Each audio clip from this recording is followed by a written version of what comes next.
मेरे दोस्तों, खाटू श्याम बाबा जिन्हें हम शीश के दानी के नाम से जानते हैं, इनका मंदिर राजस्थान के सीकर जिले में स्थित है। श्याम जी का मंदिर एक महत्वपूर्ण तीर्थ स्थल है जहां हर वर्ष लाखों में श्रद्धालु दर्शन करने आते हैं। खाटू श्याम बाबा जी को कृष्ण के कलयुगी अवतार के रूप में पूजा जाता है। मित्रों, कलयुग में खाटू श्याम बाबा जी भगवान के समान इतने क्यों पूजे जाते हैं और इन्हें शीश के दानी क्यों कहा जाता है, आइए जानते हैं इस वीडियो में। दोस्तों, खाटू श्याम बाबा जी का असली नाम बर्बरिक है। बर्बरिक एक महान योद्धा थे। बर्बरिक भीम के पोते और घटोत्कच के पुत्र थे। इनके पास भगवान शिव द्वारा दिए गए त्रिनेत्र धनुष और 3 बाण थे और ये 3 बाण इतने शक्तिशाली थे कि वे पूरी दुनिया को जीत सकते थे। उन्होंने भगवान शिव की कठोर तपस्या भी की थी और उनसे यह वरदान प्राप्त किया था। जब महाभारत का युद्ध आरंभ होने वाला था तो बर्बरिक ने अपनी माता जी से अनुमति ली और युद्ध में भाग लेने का निर्णय लिया और उन्होंने अपनी माता को वचन दिया कि वे युद्ध में केवल कमजोर पक्ष का ही साथ देंगे और वे अपनी नीली घोड़ी पर सवार होकर कुरुक्षेत्र की ओर चलने लगे। उन्होंने यह भी ठान लिया था कि वह युद्ध में केवल कमजोर पक्ष का ही साथ देंगे, चाहे वो पांडव हो या कौरव।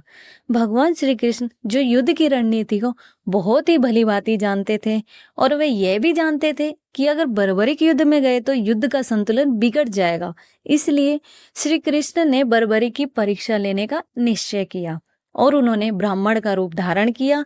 उन्होंने बर्बरिक को मार्ग में ही रोक लिया।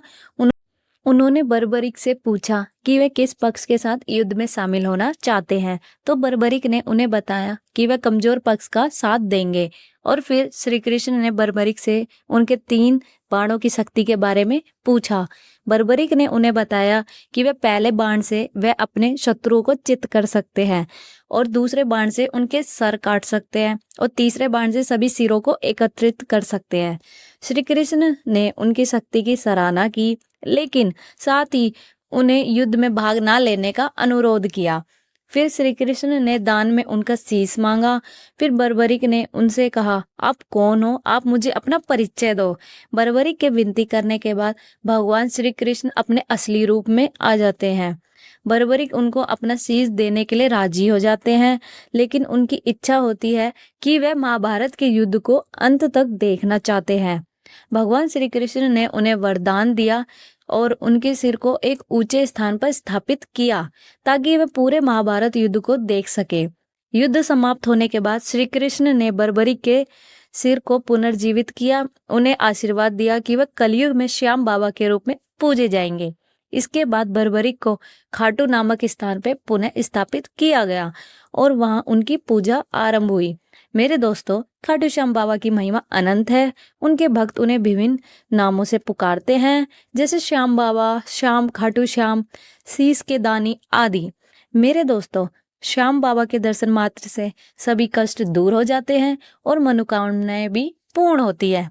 उनके मंदिर में आने वाले भक्त अपनी समस्याओं का समाधान पाते हैं, इसलिए उन्हें हारे का सहारा कहा जाता है। हर साल फाल्गुन मास में खाटू श्याम जी का विशाल मेला लगता है, जिसे फाल्गुन मेला कहते हैं। इस मेले में देश विदेश से लाखों भक्त आते हैं और श्याम बाबा के दर्शन करते हैं।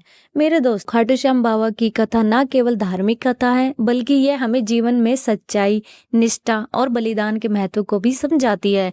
उनके जीवन में घटित हुई यह घटना, प्रत्येक घटना हमें यह सिखाती है कि धर्म और सत्य के मार्ग पर चलते हुए हमें कभी भी अपने कर्तव्यों से पीछे नहीं हटना चाहिए। उनकी कथा हमें न केवल धार्मिक दृष्टिकोण से प्रेरित करती है, बल्कि जीवन की कठिनाइयों का सामना करने की इच्छा प्रदान करती है। धन्यवाद। आपको मेरी वीडियो अच्छी लगी हो तो वीडियो को लाइक जरूर करें।